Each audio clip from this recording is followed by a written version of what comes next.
Hi friends, welcome to west can view. ഇനിയിപ്പോൾ വിഷുവൊക്കെ വരികയല്ലേ, നമുക്ക് നല്ലൊരു പട്ടുപാവാട ലോങ് ബ്ലൗസിൻ്റെ ഒരു പാറ്റേൺ റെഡിയാക്കി വെക്കാം. അപ്പോൾ അങ്ങനെ ആകുമ്പോൾ നിങ്ങൾക്ക് പെട്ടെന്ന് തന്നെ തുണിയിലേക്ക് വെച്ചിട്ട് കട്ട് ചെയ്തെടുക്കാൻ പറ്റും. ഇത് നമ്മൾ ബോഡിയിൽ നിന്ന് മെഷർമെൻറ്റ് എടുത്തിട്ടാണ് കാണിക്കുന്നത്. അതുകൊണ്ട് തന്നെ നിങ്ങൾക്ക് ഏതൊരളവ് വന്നാലും ഇതേപോലെ തന്നെ ചെയ്തെടുക്കാൻ പറ്റും. ചെറിയ ചെറിയ വ്യത്യാസങ്ങളെ വരുത്തേണ്ടി വരുള്ളൂ. അപ്പോൾ ആദ്യമേ തന്നെ നമ്മൾ ലെങ്ത്താണ് മാർക്ക് ചെയ്ത് കൊടുക്കാൻ പോകുന്നത്. അപ്പോൾ ഞാനിവിടെ ഫോൾഡഡ് ആയിട്ടുള്ള ഭാഗത്തല്ല, ജസ്റ്റ് ഒരു പീസിൽ ഇങ്ങനെ ചെയ്ത് കാണിച്ചു തരികയാണ്. അപ്പോൾ നിങ്ങൾ വെക്കുമ്പോൾ ഫോൾഡഡ് ആയിട്ടുള്ള ഭാഗത്ത് തുണിയിൽ വെച്ചിട്ട് മാർക്ക് ചെയ്ത് എടുത്താൽ മതിയാകും. അപ്പോൾ ആദ്യം തന്നെ ഞാൻ മുകളിൽ ഒരു 1/2 ഇഞ്ച്, താഴെ ഒരു 1/2 ഇഞ്ച്, ടോട്ടൽ 22 ഇഞ്ചാണ് എടുത്തിട്ടുള്ളത്. അപ്പോൾ നിങ്ങൾക്ക് ടോട്ടൽ എത്രയാണോ ബ്ലൗസിൻ്റെ ലെങ്ത്ത് വേണ്ടത്, ലോങ് ബ്ലൗസാണ്, നമ്മുടെ പഴയ പട്ടുപാവാടയുടെയൊക്കെ ബ്ലൗസില്ലേ അങ്ങനത്തെ സൈഡിലൊരു സ്ലിറ്റൊക്കെ വരുന്ന അങ്ങനത്തെയാണ് ഞാൻ ഉദ്ദേശിക്കുന്നത്. അപ്പോൾ അതിൻ്റെ കൂടെ മുകളിൽ ഷോൾഡർ അടിച്ചു പോകാനുള്ളൊരു 1/2 ഇഞ്ചും താഴെ നമുക്ക് വേറൊരു തുണി പീസ് വെച്ചിട്ട് മടക്കി അടിക്കാനുള്ള 1/2 ഇഞ്ചും കൂടി ചേർത്തിട്ട് നമ്മൾ എക്സ്ട്രാ 1 ഇഞ്ച് നമ്മളുടെ ലെങ്ത്തിൻ്റെ കൂടെ ആഡ് ചെയ്തിട്ട് വേണം നമ്മൾ മാർക്ക് ചെയ്യാൻ. ചില ആളുകൾ താഴെ മടക്കി അടിക്കും അതേ തുണി തന്നെ. അങ്ങനെ ആകുമ്പോൾ നിങ്ങൾ താഴെ മാത്രം 1 ഇഞ്ച് ഇടണം, മുകളിൽ 1/2 ഇഞ്ചും ഇടണം. അപ്പോൾ ഞാനിവിടെ അതിൽ രണ്ടും വരച്ചു വെച്ചിട്ടുണ്ട്. ഇനി നമുക്ക് വേണ്ടത് ഷോൾഡറാണ്. ആക്ച്വൽ ഷോൾഡർ എൻ്റെ 14 നമ്മളതിൻ്റെ നേരെ പകുതിയായിട്ടുള്ള 7 ഇഞ്ചാണ് കാണേണ്ടത്. പക്ഷേ ആ 7 ഇഞ്ച് നമ്മളോട് മുഴുവനും മാർക്ക് ചെയ്യാൻ പാടില്ല. കാരണം ഈ ഒരു 7 ഇഞ്ച് നിങ്ങൾക്കിവിടെ കൊടുക്കാം. നെക്കിൻ്റെ ഇറങ്ങുന്നതിനനുസരിച്ച് നമ്മൾ ഷോൾഡറിൽ 1/4 ഇഞ്ച് ഡൗൺ ചെയ്ത് കൊണ്ടുവരണം. ഇത് നമ്മൾ നേരത്തെ വീഡിയോസിൽ ചെയ്തിട്ടുള്ളതാണ്. അപ്പോൾ എനിക്കിവിടെ കിട്ടുന്നത് 6.25 ഇഞ്ചാണ്. ഇനി താഴേക്ക് ഷോൾഡർ സ്ലോപ്പിനായിട്ട് ഒരു 1/2 ഇഞ്ച് മാർക്ക് ചെയ്തിട്ടുണ്ട്. വീണ്ടും ഞാനൊരു 6.25 ഇഞ്ച് തന്നെയാണ് ഇവിടെ ഞാൻ ആം ഹോൾ ലെങ്ത്തായിട്ട് കൊടുക്കുന്നത്. പിന്നെ നമ്മളത് അളന്ന് നോക്കുമ്പോൾ കറക്റ്റ് ആയിട്ടില്ലെങ്കിൽ അങ്ങോട്ടും ഇങ്ങോട്ടും നമുക്ക് മാറ്റി വരയ്ക്കേണ്ടി വരും. ഞാൻ ഇനി അതൊന്ന് എക്സ്റ്റെൻഡ് ചെയ്ത് വരയ്ക്കുകയാണ്. അപ്പോൾ ഇതിന് മുമ്പ് നമ്മൾ പട്ടുപാവാടയുടെ കട്ടിങ്ങും സ്റ്റിച്ചിങ്ങും ഒക്കെ ഇട്ടിട്ടുണ്ട്. അപ്പോൾ അത് ചെറിയ കുട്ടികളുടെ അളവിന് വേണ്ടിയിട്ടാണ് നമ്മൾ ഇട്ടിട്ടുണ്ടായിരുന്നത്. ഫ്രോക്കിൻ്റെയും നമ്മൾ കുറേ ഇട്ടിട്ടുണ്ട്, കുർത്തീസ് ഇട്ടിട്ടുണ്ട്. അപ്പോൾ കാണാത്തവരൊക്കെ ഒന്ന് ചാനലിൽ കയറി ഒന്ന് കണ്ടു നോക്കൂ. നിങ്ങൾക്ക് എന്തായാലും യൂസ്ഫുൾ ആവും. ബിഗിനേഴ്സ് ഫ്രണ്ട്ലി ആയിട്ടുള്ള ഒരുപാട് വീഡിയോസ് ഇട്ടിട്ടുണ്ട്. അപ്പോൾ ബിഗിനേഴ്സിനും യൂസ്ഫുൾ ആവും. പിന്നെ നമുക്ക് വേണ്ടത് ചെസ്റ്റിൻ്റെ മെഷർമെൻറ്റാണ് കൊടുക്കേണ്ടത്. ബോഡിയിൽ നിന്നും മെഷർമെൻറ്റ് എടുക്കുമ്പോൾ എത്രയാണോ അതിൻ്റെ 4 ഭാഗം കാണുക. അതിൻ്റെ കൂടെ ഒരു 1/2 ഇഞ്ച് നമ്മൾ ലൂസിന് വേണ്ടിയിട്ട് ആഡ് ചെയ്യണം. അപ്പോൾ എനിക്കിവിടെ 8.5 ഇഞ്ചാണ് കിട്ടുക. അതിൻ്റെ കൂടെയാണ് നമ്മൾ 1.5 ഇഞ്ച് സീം അലവൻസ് ആഡ് ചെയ്യേണ്ടത്. ലൂസ് വേറെയാണ്, സീം അലവൻസും വേറെയാണ്. ലൂസ് എന്ന് പറയുന്നത് നമ്മൾ ബോഡിയിൽ നിന്നും മെഷർമെൻറ്റ് എടുക്കുമ്പോൾ തീർച്ചയായിട്ടും നമ്മളൊരു 1/2 ഇഞ്ച്, 3/4 ഇഞ്ച് അല്ലെങ്കിൽ 1 ഇഞ്ച്, ഈ 3 നിങ്ങൾ ഏതെങ്കിലും ഒന്ന് ഇട്ട് കൊടുക്കണം. അപ്പോൾ 1 ഇഞ്ചൊക്കെ ഇട്ടാൽ വല്ലാണ്ട് ലൂസാവും. ചില ആൾക്കാർക്ക് അങ്ങനെ ലൂസായിട്ട് ഇടാനാണ് ഇഷ്ടം. അതുകൊണ്ടാണ് 1 ഇഞ്ച് ഇടാൻ പറഞ്ഞത്. 1/2 ഇഞ്ച് ഇട്ട് കഴിഞ്ഞാൽ ഒരു അത്യാവശ്യം ടൈറ്റായിരിക്കും, എന്നാലും നമുക്ക് ഇടാൻ പറ്റുന്നൊരു പാകമായിരിക്കും. 3/4 ഇഞ്ചൊക്കെ ഇട്ട് കഴിഞ്ഞാൽ നിങ്ങൾക്ക് ഒരു മീഡിയം ലൂസായിരിക്കും. അപ്പോൾ നിങ്ങൾക്ക് കംഫർട്ടിനനുസരിച്ചിട്ട് നിങ്ങൾക്ക് ലൂസ് നിങ്ങൾക്ക് കണക്കാക്കാം. അപ്പോൾ എനിക്കിവിടെ 32 ഇഞ്ചാണ് ചെസ്റ്റ് സൈസ്. അതിൻ്റെ 4 കാണുമ്പോൾ 8 ഇഞ്ച്. 8ൻ്റെ കൂടെ ഞാനിവിടെ 1/2 ഇഞ്ച് ലൂസാണ് ആഡ് ചെയ്തിട്ടുള്ളത്. അപ്പോൾ 8.5. അതിൻ്റെ കൂടെയാണ് നമ്മൾ 1.5 ഇഞ്ച് സീം അലവൻസ് മാർക്ക് ചെയ്യുന്നത്.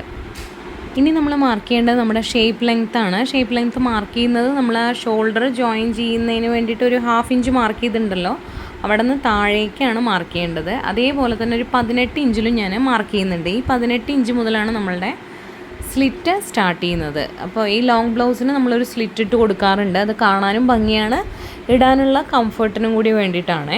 നമ്മൾ ചുരിദാറിനൊക്കെ ചെയ്യുന്ന പോലെ തന്നെ ഒരു സ്ലിറ്റ് നമ്മളവിടെ കൊടുക്കാറുണ്ട്. ഇനി ഇവിടെയും നമ്മളുടെ 13.5 ഇഞ്ചിലാണ് ഷേപ്പ് ലെങ്ത്ത് മാർക്ക് ചെയ്തിട്ടുള്ളത്. അവിടെ നമ്മുടെ വേസ്റ്റ് റൗണ്ടിൻ്റെ 4 കാണുക, 1/2 ഇഞ്ച് ലൂസ് ചേർത്തുക. പിന്നെ ഇവിടെ ഒരു വ്യത്യാസം എന്താണെന്ന് വെച്ച് കഴിഞ്ഞാൽ നമ്മൾ ഡാർട്ടിന് വേണ്ടിയിട്ട് ഇട്ട് കൊടുക്കുന്നുണ്ട്. അതേപോലെ തന്നെ താഴത്തും 18 ഇഞ്ചിൻ്റെ അവിടെ നിങ്ങളുടെ ബോഡിയിൽ നിന്ന് മെഷർമെൻറ്റ് എടുക്കുമ്പോൾ എത്രയാണോ കിട്ടുക അതിൻ്റെ കൂടെ 4 കൊണ്ട് ഡിവൈഡ് ചെയ്തിട്ട് അതിൻ്റെ കൂടെ ഒരു 1/2 ഇഞ്ച് ലൂസ് നമ്മൾ ചേർത്തണം. അവിടെയും നമ്മൾ 1.5 ഇഞ്ചാണ് വേസ്റ്റ് റൗണ്ടിൻ്റെ അവിടെ ലൂസ് ഇട്ട് കൊടുക്കേണ്ടത്. പക്ഷെ നമുക്ക് അവിടെ ഒരു 1 ഇഞ്ചിൻ്റെ ഡാർട്ട് നമ്മൾ ഇട്ട് കൊടുക്കുന്നുണ്ട്. ടക്ക് എന്ന് പറയില്ലേ, ടക്ക് ഇട്ട് കൊടുക്കുന്നുണ്ട്. അതുകൊണ്ട് നമ്മൾ 1 ഇഞ്ചും കൂടി എക്സ്ട്രാ ഇട്ടിട്ട് വേണം മാർക്ക് ചെയ്യാൻ. ഇവിടെ നമ്മൾ സാധാരണ മാർക്ക് ചെയ്യുന്ന പോലെ 1.5 ഇഞ്ച് അല്ല കേട്ടോ മാർക്ക് ചെയ്യേണ്ടത്. ഞാനത് ആദ്യം 1.5 ഇഞ്ച് മാർക്ക് ചെയ്തു. പക്ഷെ നമ്മളവിടെ സ്ലിറ്റ് ആണല്ലോ കൊടുക്കുന്നത്. അതുകൊണ്ട് നമ്മളിതാ താഴത്തെ വണ്ണം 9 ഇഞ്ച് മാർക്ക് ചെയ്യുന്നുണ്ട്. അതിൻ്റെ കൂടെ 1 ഇഞ്ചാണ് നമ്മൾ സ്ലിറ്റിന് വേണ്ടിയിട്ട് മാർക്ക് ചെയ്യാൻ പാടുള്ളൂ. ഞാനത് 1.5 ഇഞ്ച് നേരത്തെ ഇട്ട് പോയതാണ്. അപ്പോൾ നിങ്ങൾ 18 ഇഞ്ചിൻ്റെ അവിടെയും അതുപോലെ താഴെ ടോപ്പ് ലെങ്ത്തിൻ്റെ അവിടെയും 1 ഇഞ്ച് മാത്രം ഇട്ട് കൊടുത്താൽ മതി. നമ്മൾ സാധാരണ കുർത്തിക്കൊക്കെ ചെയ്യുന്ന പോലെ തന്നെ 3/4 ഇഞ്ചോ 1 ഇഞ്ചോ നിങ്ങൾക്ക് അവിടെ സീം അലവൻസ് ആയിട്ട് ഇട്ട് കൊടുക്കാം. ഇനി നിങ്ങൾ ഡാർട്ട് കൊടുക്കുന്നില്ല എന്നുണ്ടെങ്കിൽ നിങ്ങൾക്ക് ഇതേപോലെ ജോയിൻ ചെയ്തെടുക്കാം. അതായത് ചെസ്റ്റിൽ ആദ്യം മാർക്ക് ചെയ്ത പോയിൻറ്റും വേസ്റ്റിൽ ആദ്യം മാർക്ക് ചെയ്ത പോയിൻറ്റും തമ്മിൽ നിങ്ങൾക്ക് ജോയിൻ ചെയ്തെടുക്കാം. അതേപോലെ തന്നെ സീം അലവൻസ് മാർക്ക് ചെയ്ത പോയിൻറ്റുകളും തമ്മിൽ ജോയിൻ ചെയ്തെടുക്കാം. പക്ഷെ നമ്മൾ ഡാർട്ട് കൊടുക്കുന്നത് കൊണ്ട് നമ്മൾ വേസ്റ്റ് റൗണ്ടിൽ നിന്ന് ഒരു 1 ഇഞ്ച് തള്ളിയിട്ടുള്ള പോയിൻറ്റിലാണ് നമ്മൾ ആദ്യം മാർക്കിങ് കൊടുക്കേണ്ടത്. ഓക്കെ, എന്നാൽ മാത്രമാണ് നമ്മൾ ഡാർട്ട് ഇട്ട് കഴിയുമ്പോൾ നമുക്ക് കറക്റ്റ് സ്റ്റിച്ചിങ് ലൈന് ഇങ്ങനെ വരുള്ളൂ. അപ്പോൾ ഇപ്പം ഞാൻ രണ്ടാമത് വരച്ച ഈ ഒരു ലൈനിൽ കൂടെയാണ് നമ്മൾ സ്റ്റിച്ച് ചെയ്ത് പോരേണ്ടത് ഡാർട്ട് ഇടുന്നുണ്ടെങ്കിൽ. അപ്പോൾ ഇനി നമ്മൾ ബാക്കിയുള്ള പോർഷൻസ് ആസ് യൂഷ്വൽ നമ്മൾ ചെയ്യുന്ന പോലെ തന്നെ ഇതുപോലെ ജോയിൻ ചെയ്ത് കൊടുക്കുക. അവിടെ നമുക്ക് വരുന്നത് 1.5 ഇഞ്ചാണ് കേട്ടോ സീം അലവൻസ് ആയിട്ട് വരുന്നത്. ഇവിടെ ഡാർട്ടിന് വേണ്ടിയിട്ടുള്ള വിഡ്ത്താണ് 1 ഇഞ്ച് പറഞ്ഞത്. ഇനി ഇതും നമുക്ക് ജോയിൻ ചെയ്ത് കൊടുക്കാം. അതേപോലെ 18 ഇഞ്ചിൻ്റെ താഴേക്ക് നമുക്ക് 1 ഇഞ്ചാണ്. അത് ഞാൻ ഈ ക്രയോൺസും കൊണ്ട് വരച്ചത് കൊണ്ട് കുറച്ച് കൂടുതലായിട്ട് നമുക്ക് ഫീൽ ചെയ്യാണ് കേട്ടോ. 1 ഇഞ്ചാണ് നമ്മൾക്ക് ഇട്ട് കൊടുക്കേണ്ടത്.